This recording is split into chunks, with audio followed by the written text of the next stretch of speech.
So, hello everyone. We are here today for a workshop that we are organizing with HubSpot about marketing during uncertain times.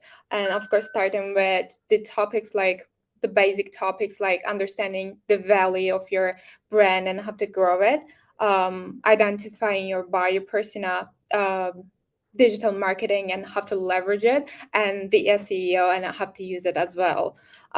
Like I said, we're doing this session with HubSpot. So Eoin McGuinness will be doing the presentation. He is the head of startups for Central and Eastern Europe and Middle East and Africa at HubSpot. I know that he works closely with a lot of top VCs, accelerators, incubators in the region. Um, and he is also an entrepreneur and an angel investor himself, so he actually like knows and feels it. I know that he, if I remember correctly, he had his first exit at the age of 22, which is like awesome. Long story short, so he's been in the industry for years and has tons of experiences, and I'm sure has a lot of like great and valuable things to share with us today. I'm adding him to the conversation right now. Hello. Hey everyone, thanks so much for having me. Very excited to be here. I'm really excited to have you here, and thanks again for like creating the valley that and doing this session with us today. Yeah, I'm excited. I'm excited to get into it. So I think first off, thank you so much for such a wonderful introduction. So I think one of the things that I found in my experience and my sort of years in working, managing, growing go-to-market teams is um, managing uncertainty is the only certainty that you have in business. So marketing through that is a really interesting topic for me. Whether you look at it from COVID or recessions or whatever is happening, there's always going to be a level of uncertainty. So how can you, and this is what this session is going to be all about, is how can you guys that are watching today, how can you manage that in a very straightforward and easy way as possible? Cool. So let's get straight into it then. So can we pop up the slides or cool. So yeah, look, let's get straight into it. So when we look at today's agenda, it's going to be fairly straightforward, right? One is we're going to go through a little bit around brand and how that actually is really important to the way that you essentially market. Identifying the right types of people that you need to be targeting, right? And I'm going to break up a few truths that people may have around your types of buyer personas, and we're going to go into that in a little bit more depth. From there, we'll jump into digital marketing, and we'll also then move into leveraging tools and how to use SEO effectively, right? So let's get straight into it. So understanding the value of your brand and how to grow it. So I always start with a couple of quick questions for people. So if anyone's online, please feel free to pop them into the chat. But the very first thing that we're going to do is, are you clear about what way you improve the life for people? And that sounds like a very, I suppose, high level thought, but if you're selling a product in your service, what are you doing to make your customer's life better?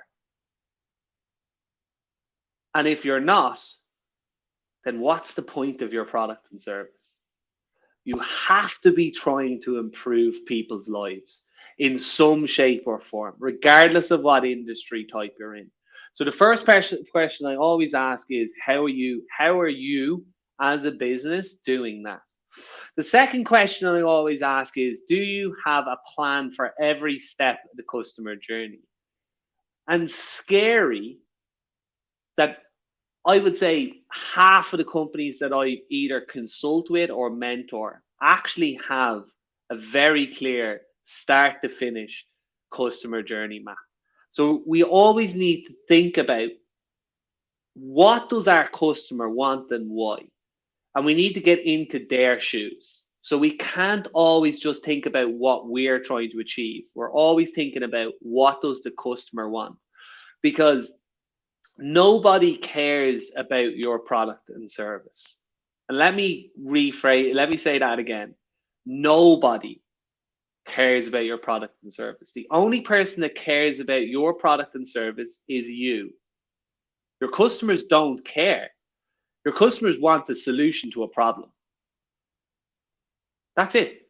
It's as simple as that. Business is very simple. If you can fix problems, that's what people want.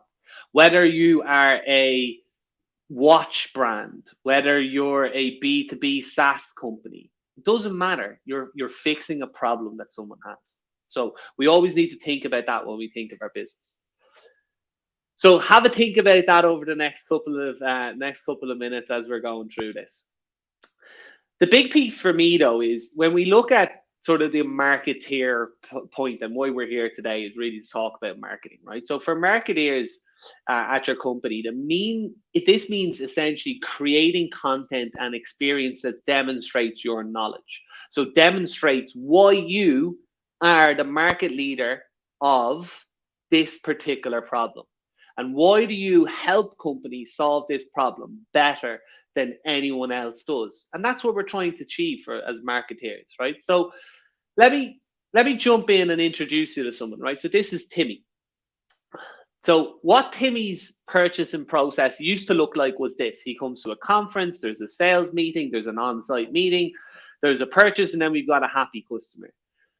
So that was a very linear, straightforward mindset. It's probably the way most people did business back in the 90s, maybe early 2000s. There was awareness stage, there was consideration, there was decision, and vast majority of that was done by sales, and a very tiny amount was done by marketing. So we were very, very heavily reliant on sales.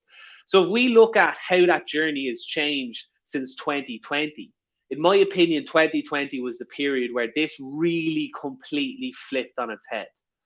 And why I say that is, this is what Timmy does today in 2022. Timmy scrolls on LinkedIn one evening, finds an interesting blog post, he clicks it, he goes onto a blog, he realizes that there's a call to action, he takes action. He goes into work the next day, he discusses the topic with his team.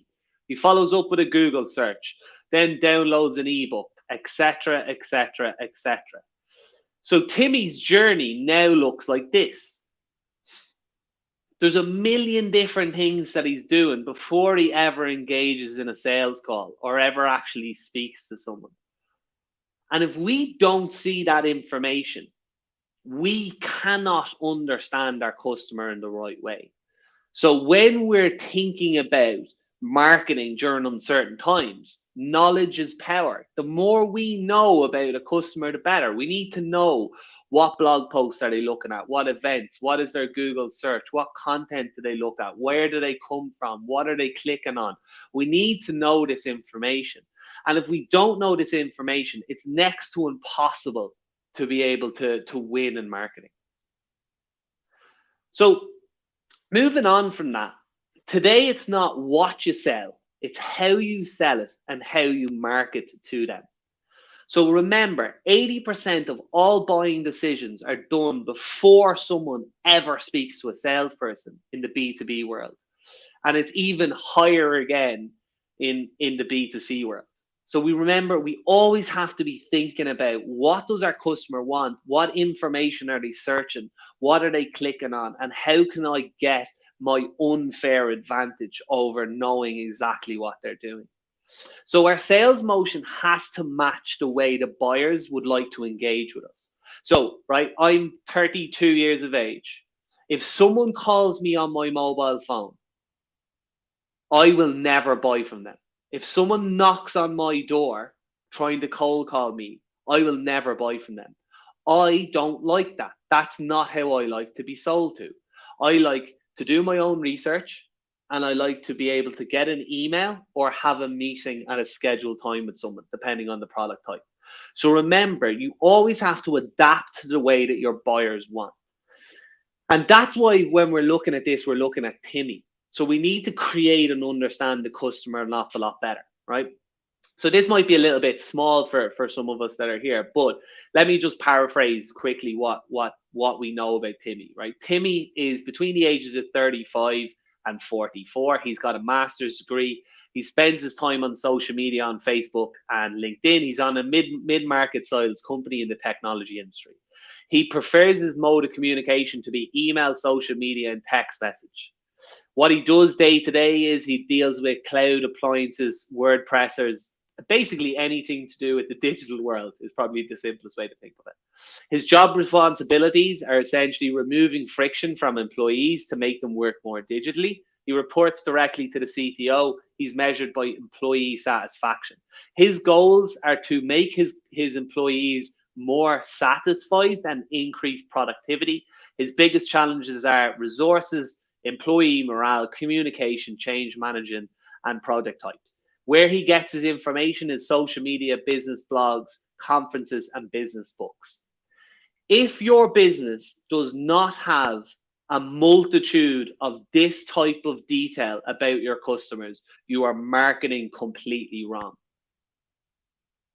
You need to be detailed in terms of the type of person you're trying to target. And if you're not, you're essentially using I think that this is what my customer wants, because we're not basing things on data and information. So we really need to get a better detailed overview of who our customers are and why do they care about our product and services. And that goes back to this piece that I mentioned before. What are their challenges? The only reason they're going to buy your product and service is because they have a pain point. And then they have a goal that they need to fit. Then we need to tailor that message, whether we write a blog post, we do a webinar, we do a TV ad, we do a magazine ad. It doesn't matter. It all comes back to where do they gain their information and what mode of communication do they want when they eventually ask for your help. We can't make decisions based on what we want the customer to do. It's 2022. We don't matter as businesses. What matters is what the customer wants and making sure that we can be really tailored for them. So before I go on, right, I'm actually just going to pop something into the chat for everyone. So there's a very good guide on HubSpot. I'm not going to go into how to make buyer personas for everyone. But I'm going to share this with, which is maybe after the event. I'll pop it in there. But basically, I've just popped into the chat. It is a persona building tool that you can use to kind of test yourselves from it as well. It's always good to kind of better understand it for yourselves. But let's dive straight into then why we're all here. So how do we market in the right way? So for me, I always look at the overview of PPC and the social marketing, right? So these are going to be really important factors. First part is reaching your audiences. Who do I want to reach and how can I reach them, right? They're the two questions I always try and get people to ask. Who are you trying to reach and how can I reach them? So going back to that buyer persona, where do they live? What do they do? What do they want to click on? Why would they click on it? Why would they be interested in your topics? That's really, really important. So when we look at that, I'm a big believer in kind of making things a little bit more simplified for people. So what I've done is I've kind of simplified the most common KPIs that you'd have for PPC, so paid advertisements, right? And they're actually quite simple, and you have to think about the way that you guys would prefer to manage them and understand them. So for instance, like cost is obviously cost, but if you look at impressions, it's essentially the number of times people have seen your ad. If you look at the number of times your ads have been clicked, that's essentially clicks. Clicks and impressions, which is the number of times someone sees your ad and then clicks it. Cost per click, so again, kind of what it says in the tin. And then the other big thing that you have here as well is the number of times users convert. So again, conversion types. So how many of them actually do something on your website? Remember, we're trying to get people to do a call to action. So everything we do in terms of an advertisement standpoint, we need to be trying to get someone to do an action that results in essentially something. So that something could be, I want them to download a blog if it's early stage content, or download a white paper. If it's later stage content, I might want them to click on a button and speak to salesperson. If it's a B2C company, I might want them to buy my product and service. So we need to have that sort of information tailored to what we're trying to do. I personally own an e-commerce company. So I care about two things. I care about the click-through rate, the CTR, and I care about the CPA, the cost per acquisition. Because at the end of the day, that's what pays my bills. Money on the table, right? And remember, every business is slightly different. You just have to remember what is the most important to you. So it's easy to get lots of impressions. You just pump a load of money on it and you get people to click on things. But does that actually result in money in the bank? So remember, when you're doing ads, it's not always about the number of eyeballs that see your ads. It's about the right types of eyeballs that see your ads. So I would be happy to have 2 impressions if I had 2 customers. I wouldn't be happy if I had 10,000 impressions and I had 0 customers. That's a nightmare. That is a genuine nightmare scenario.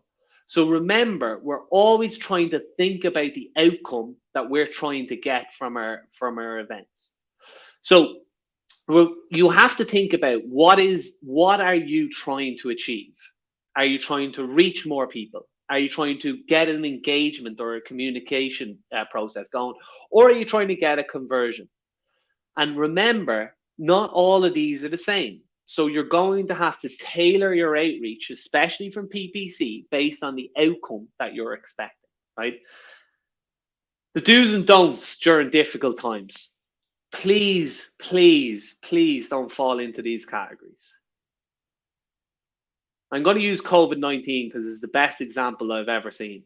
Here are some extremely terrible examples of what not to do during a COVID outbreak or a recession. Startup tips for lockdown. How to build a product in a pandemic. How to crisis communicate COVID-19. All of these are selling. Sell, sell, sell, sell, sell. Try and get as many customers as we can. Definitely don't be Groupon, who were trying to give high discounts during this period of time. And trying to say, staying at home, we have deals for you. That's not the right way to do it. So here's examples of some good examples. Again, how to host an event during the lockdown. Garrett Frower here did a wonderful one, which was on 8 tips for businesses working from home to make them easier. Again, another really good example from Potun, which is, again, how to engage with employees over video, right? And the idea is, and the thing that is common within all of these is, they're all being helpful. So be overly helpful, be transparent, be proactive. Explain to people if you're in the middle of a recession. Explain to people what you're trying to do. How are you trying to help? How can you help people that are struggling? How can you solve their pain points? Don't sell to them. No one likes being sold to. So what's really important is the why. Why it's important to continue marketing during any type of kind of problem, which is really that it allows us to adapt and to continue building long-term lasting relationships. And that's what we're trying to do. As any founder that's on this session today will know, what you're essentially trying to do is you're trying to build a long-term legacy and a long-term relationship with your customers so that they will essentially keep the lights on in the building. So they'll keep buying more products and service, and they'll keep being happy and helpful and share your information. So we always want to have this concept of building goodwill, because the way to get through uncertain times is to be, as I mentioned earlier, be transparent and be helpful.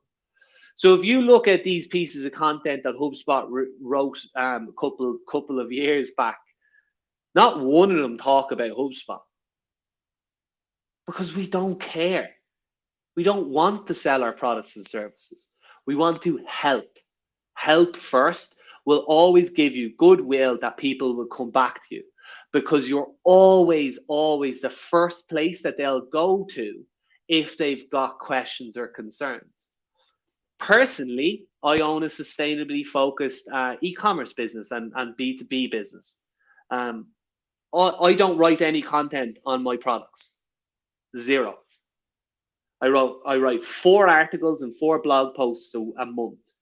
Every single one of them is on tips for recycling, tips for sustainability, tips for X, Y, and Z.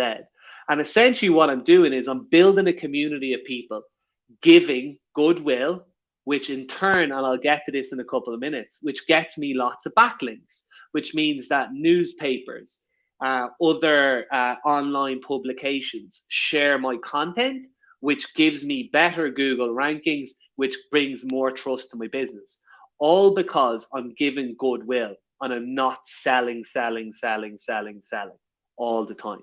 So during uncertain times and the most certain times, if you can give goodwill first and write content that's actually helpful and that is talking about pain points your customers have rather than telling them about your products and service, it will 100% result in better numbers for you guys going forward.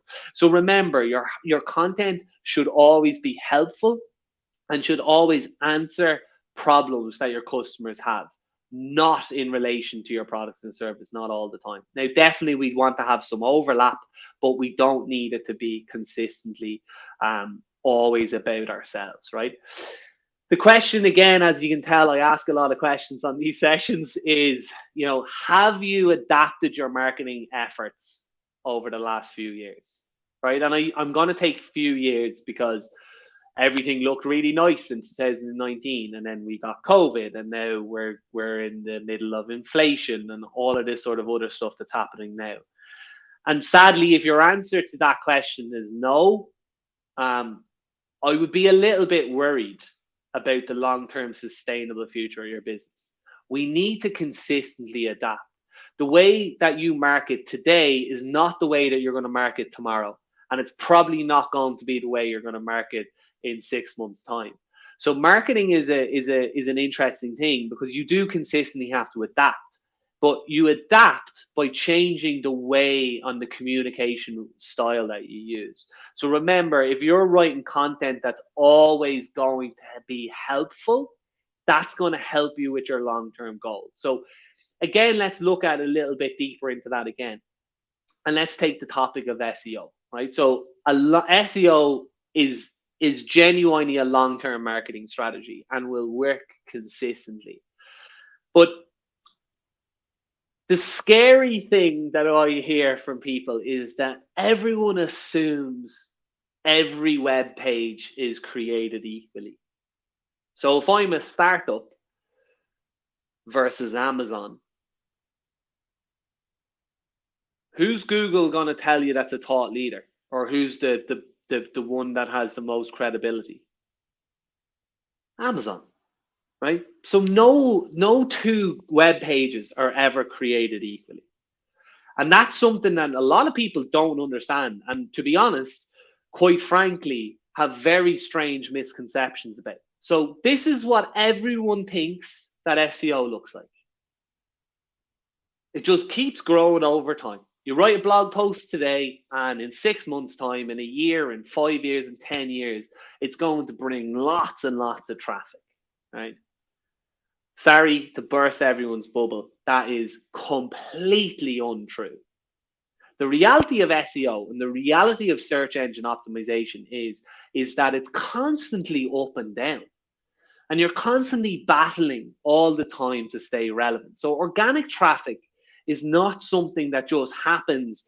You just need to wait for it to happen. It's something that can happen as early as the company, day 2 of the company setting up, but it means that we do need to do a bit of work on it. And the work on it really means is not having misconceptions of how it works. Don't write too much content, first off. Everyone thinks we're going to write lots of content. We're going to do lots of blogs and website pages and landing pages and workshops and all of this sort of stuff. And that's not the case, right? So we definitely want some level of content, which is my beautiful orange line here. But we also want the backlinks, because backlinks are what makes a business really strong. So we want to create great content, but we want it to get featured in the right places. So that is the places where your customers live and breathe. So do they read business magazines?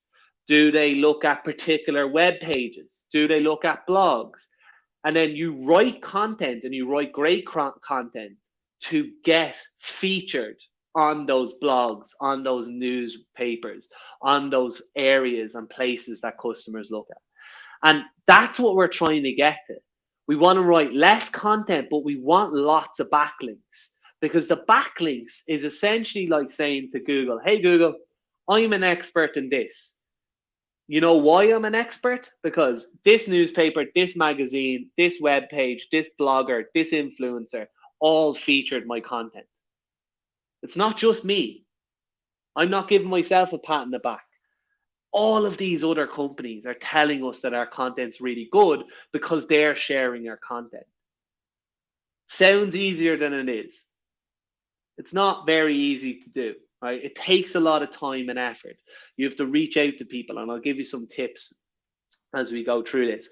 It does take a lot of time and effort, but the results on it are always stronger than kind of going in any other shape or form for long-term success, right? So scaling SEO as a startup is kind of an interesting place, right? So again, remember there's kind of 3 key parts of this. One is build out transactional type of content, and I'll explain what that is in a second. Second part is build out related informative content. And then the third is earn mentions and backlinks, right? So if you look at transactional style content, it's comparison sheets. It's something that people will click on based on their question. So you can probably see hidden in the background here, it says free marketing scheduling software.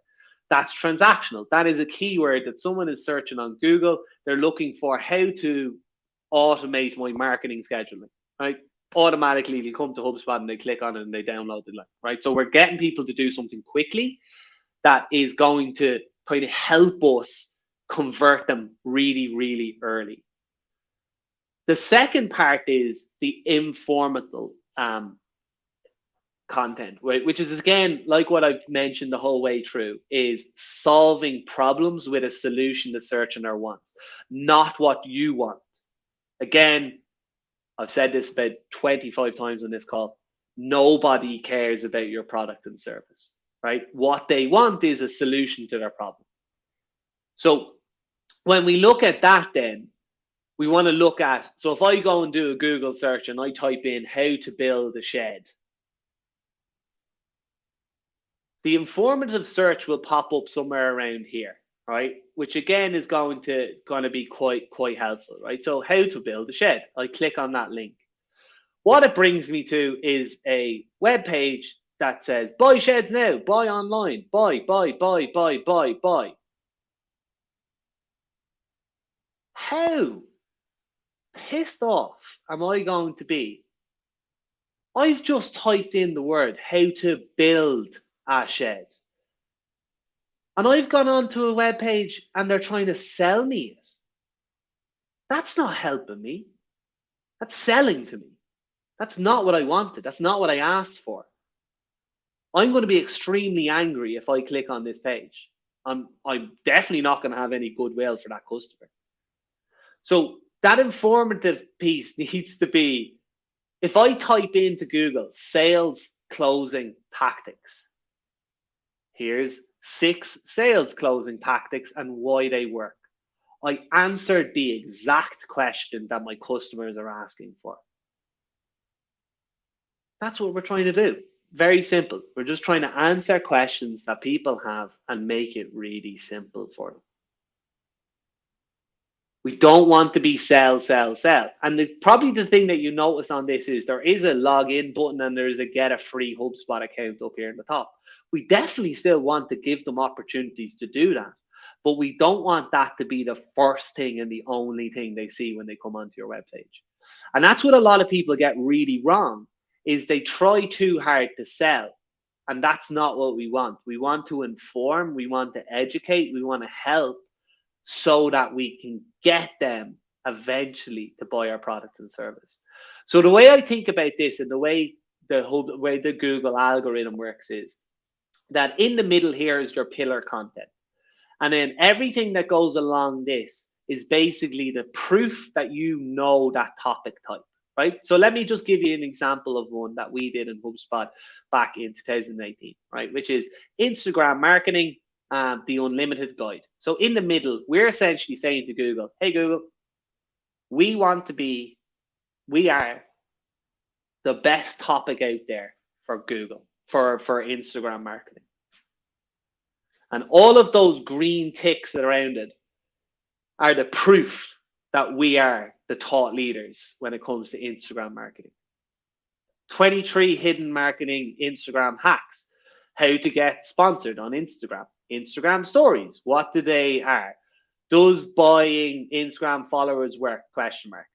There's not a single word of HubSpot in any of these. There's not a single question. There's not even any mention of HubSpot in any of these. What we're essentially doing is we're telling Google, hey, Google, HubSpot are the #1 place to go to when you want to find out about Instagram marketing. Here's all of the reasons why. And as you can see by the organic search, the numbers speak for themselves because we're not selling. This actual set of blogs picked up almost 7,000 backlinks.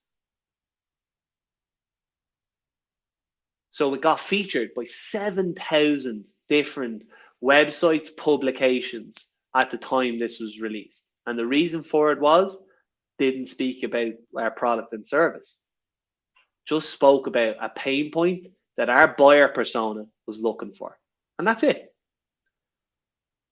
And yes, it's a lot, and yes, it's a lot of work. But if you're looking to build an evergreen, if you're looking to build a business for the long term, and you're looking to make sure that you're not too salesy and that you're definitely getting sales and the right types of traffic coming through and the right types of people, you need to be thinking about that content strategy to help you get there.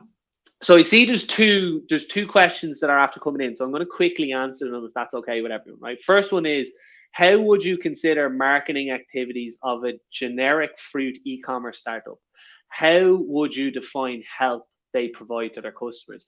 Great question. And if I'm being honest, it's fairly straightforward in my opinion. You might feel that it's generic, you're the fruit company, but why are you there? What is the reason, right? There's obviously something that is a little bit different to you guys than there is to anyone else that's in the space. What are you trying to solve for? You wouldn't have set up a fruit e-commerce business without there being a pain point that you're trying to solve. So again, I could be speaking completely out of hand here, but my gut says that you probably set it up because it was really, really hard to get low-cost fruit online delivered to your house. So why would I, if I was a customer, care about that? Why would I want that? If I was a B2B business, do I want fruit distributed through an e-commerce channel? Why would that be important for me? So you have to think about those questions about why are you helping them with that journey from start to finish, right? Because, and again, if your answer is, oh, that's not really, like, we don't really have an answer, I would say, you're going to have to go back to the drawing board a little bit as how do you differentiate yourselves? But again, that's a different question.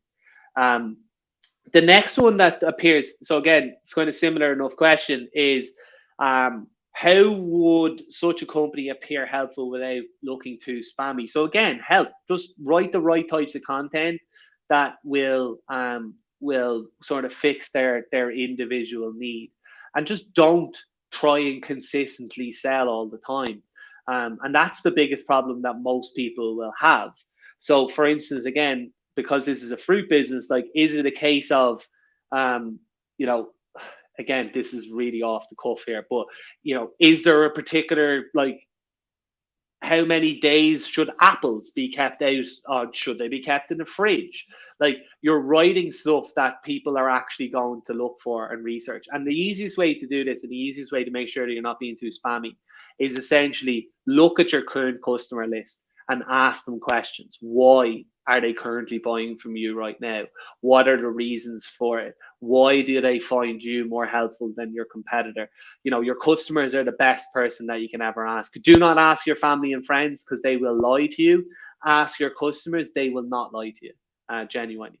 And then what kind of content will help? So again, primary goal of marketing is essentially get more sales down the road. So the kind of content there, as I said, blogging, or blogging, for instance, with an e-com style business, I think works really well, because a lot of people don't really do it.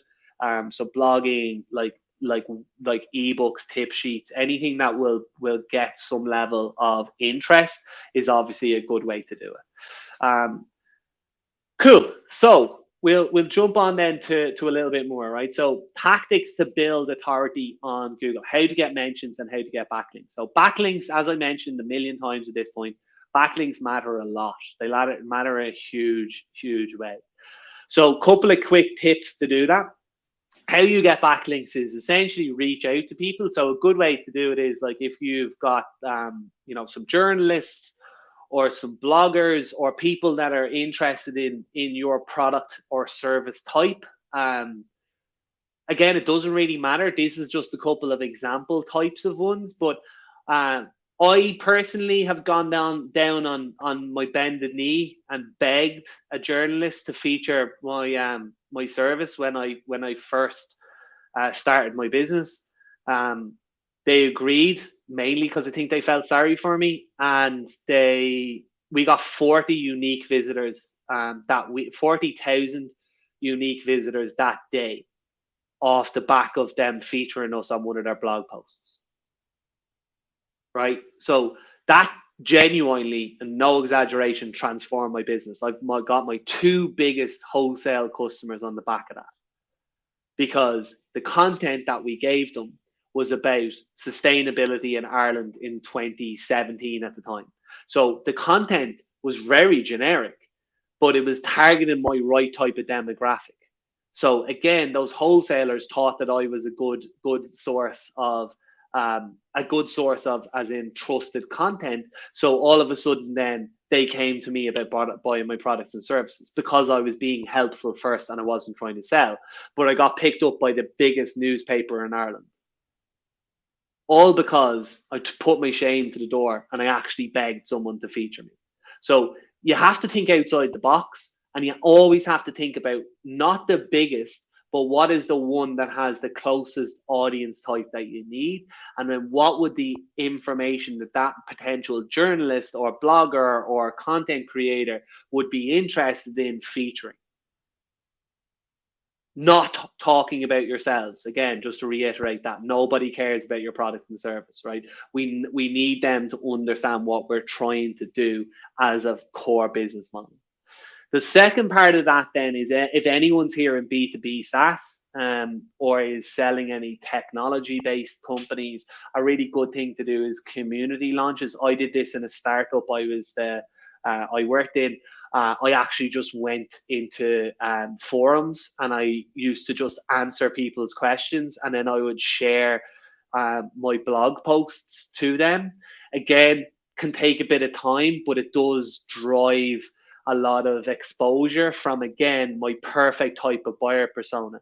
I didn't need 1 million people to see my stuff. I needed 4 really good ones that would buy from me, and that would keep the business growing. That's all I needed. I didn't need a huge amount, but that's where you need to think about it. Where do the people live, and then how can I get into them a lot better. The other one, which is really hard to do, but when it works, it really, really works, is this concept of news hacking. So taking a piece of content that's really, really relevant at that moment in time and putting something towards it. So a really good example of this was App Institute built I think this was back 2016, I think, when Pokemon Go was at its biggest. They essentially built this piece of analytics that said real-time downloads and revenue from Pokemon Go over a period of time. And you could see this consistently increased. And they got picked up by essentially everyone. They were all over the news about it, and they had massive, massive results from it. Another good example of this one is there was a divorce lawyer in the UK that basically could put a value on divorce linked with Fortnite. So there was a 5% divorce rate in the UK back in 2000, I think it was 2018, that was directly related to Fortnite. Again, similar. It got picked up by the biggest news site in arguably the world with the BBC, CNBC in the US, and got picked up by courts as well. So it got picked up by like thousands of different sources because they were writing something that was really topical and relaying it a little bit to their business. So I thought that was really clever, but again, it's a little bit harder to do. So lessons to be learned from others during that time, right? So this is something that we will kind of share with you afterwards, but it's a deck that kind of goes through the stage that you're at in terms of changing behaviors in customers and where you should be in that. So risks of sales downturn from low to high. And then over here is we've got behavioral changes. So depending on where your product and service lives is going to really determine where in the world you fit in. So if we take that example of the fruits e-commerce company, which is quite generic, you're probably going to sit in here because it's essential and it's private labeled, so it is generic. So you're probably not going to be in too much of an issue in terms of behavioral changes because people are going to continually buy fruit. If you take a mid-range designer handbag company that targets air hostesses, that they probably would have been in here, that the risks of downturn was quite high and their behavioral change was quite high, because if you think back in 2020 and 2021, there's very few planes in the sky. So like they've essentially would have to change their whole business model. So there's a couple of little tricks that I've put in here so for you to maybe look at on your own time, which is you really have to think about where you guys fit into in this graph. And then you would then have a look at maybe some of the little things that you could do to make life a little bit easier for you from a marketing and sales perspective. And remember, during a downturn, there's obviously going to be, there's going to be risks, there's going to be rewards. But if we can think about it in the right framework, we can really do the right thing, and we won't end up being like that example I gave of Groupon, that we're just trying to sell when they really should have been trying to help people during a period of craziness. So again, to summarize everything really quickly in one slide, it's when you're writing and thinking about marketing, always be helpful. Write informative content as much as you possibly can. Stay true to your mission and value. Right? Think of long-term success. You're thinking long-term, not short-term. So what you do today is going to impact you not just today, not just tomorrow, but it's going to impact you in 5 years' time. Again, be proactive and transparent. The more transparent that you are, regardless again of what industry type you're in, the higher likelihood of success is going to be. The more you let people know and get under the hood, as an American expression, the better and the higher outcomes there are. Again, have a content strategy. Don't write content for the sake of writing content. It's possibly the most frustrating thing I see with marketeers when they write content just because they told that they have to do 4 blog posts a month. That's not helpful. We need to write content because it will have long-term lasting returns. And we need to think about what we want them to be. Have a plan, right? Plans are going to change, but have a plan for what we're trying to achieve as a business. And then again, simple thing that'll help you in the long run is reduce churn. Or if you're a B2C company, try and increase the lifetime value of the customer. And again, that's the silent killer of businesses, is when cash flow really runs out. And then the last piece is then just customer behaviors have changed. Remember that there's been a massive jump in the way customers have buy today than they did back in even 2019. And if you even look back again at the last big recession, which was 2009, 2010, you know, the way customers buy now compared to then and even compared to 2019 has dramatically changed. So if you're not meeting those new needs, you're essentially on a very slippery slope for failure in the future. So there's a couple of other resources that we'll share with you in the decks as well that you can look at in your own time. For me, as I said, if anyone's interested to learn more about HubSpot, we do have weekly office hours that we are always happy to help and consult with companies. And to anyone that's attended the session today, you will be able to click on a link, and that'll give you a discount for HubSpot going forward. It'll also give you access to HubSpot's free tools. So we have a massive amount of free tools. All you need to do is just click on that link and it'll get you there. So we've got about little bit of shy of 15 minutes for questions. So if anyone does have any, please do pop them into the chat or into the comment sections, and I will happily answer them for the next 10 or 15 minutes. And then for me, I just wanted to say a big thank you for having me today, and Founder Pat for welcoming me so nicely into the session today. I've thoroughly enjoyed it. And hopefully, as I said, we'll have a bit of time to answer some questions now. I think we have a question. Sweet. Cool. So I'll just quickly, so it's on screen. So as a new structure, how should the balance be struck between gaining the trust of potential users and aggressively growth-oriented work, since being growth-oriented may be understood as spammy? So Seema, please apologize if I pronounced your name incorrectly. Great question, and it's probably one that I get asked a huge amount. So the balance is simple, really. It is just think about how helpful that you're being in terms of your content, and like what I had on the slides around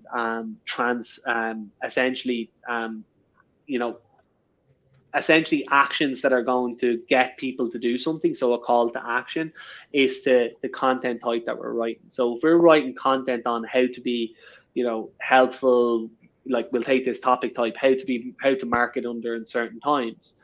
The call to action, like what I just did at the end, is really to get you guys to come and look at HubSpot's website. So that's my call to action. I'm trying to get you to do something. Does that mean that you're going to become a customer of HubSpot tomorrow?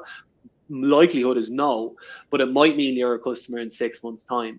So you have to have that balance between the two.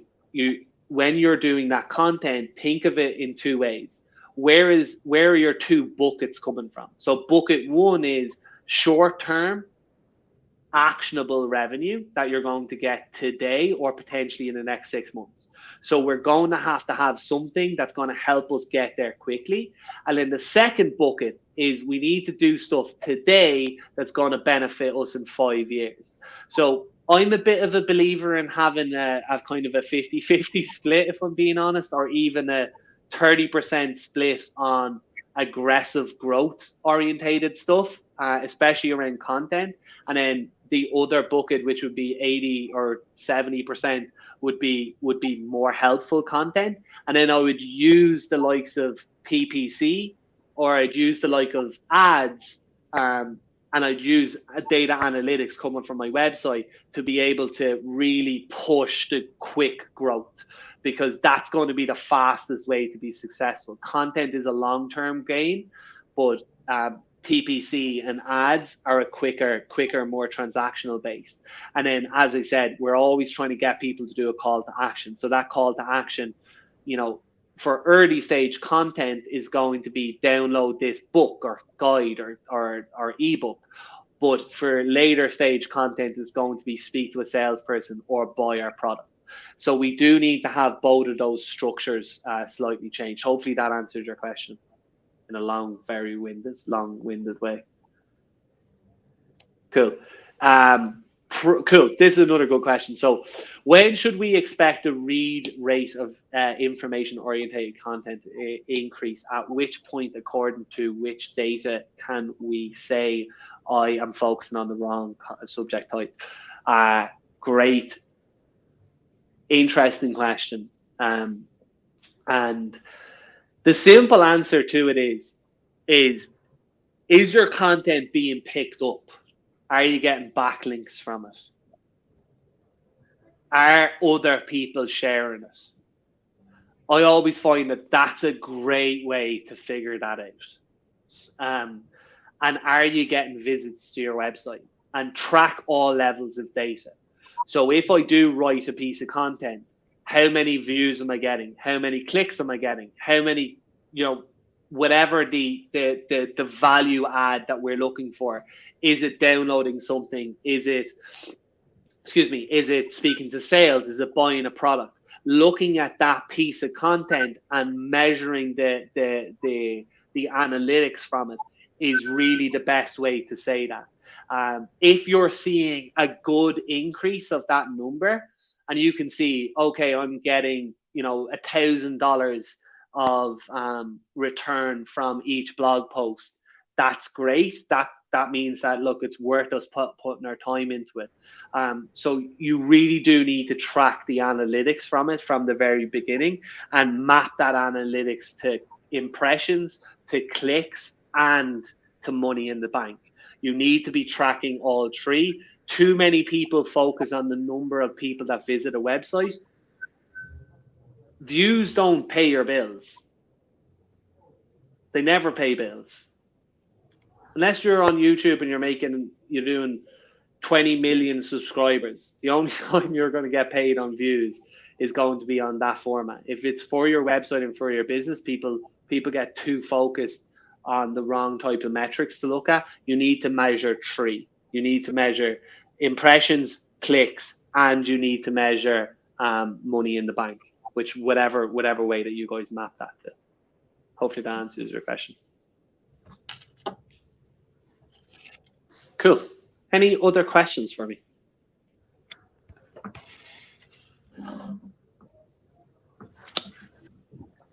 I don't think we have any other questions, but I do want to say that it was a great presentation and very insightful and inspiring. And also want to add that we have a special partnership with HubSpot that you can get like up to 90% discounted plan on HubSpot that you can claim on founderpad.co. Owen also has an Founderpad account, so you can simply connect with him and ask your questions about the session or like HubSpot as well.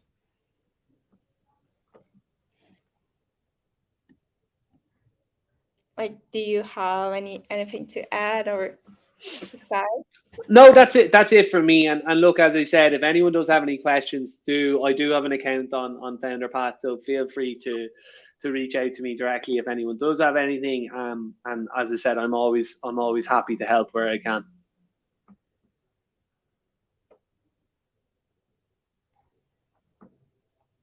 Sweet. Thank you so much, guys. Thank you again for doing this. It's a pleasure, and hopefully we'll chat to everyone soon. Yeah, likewise.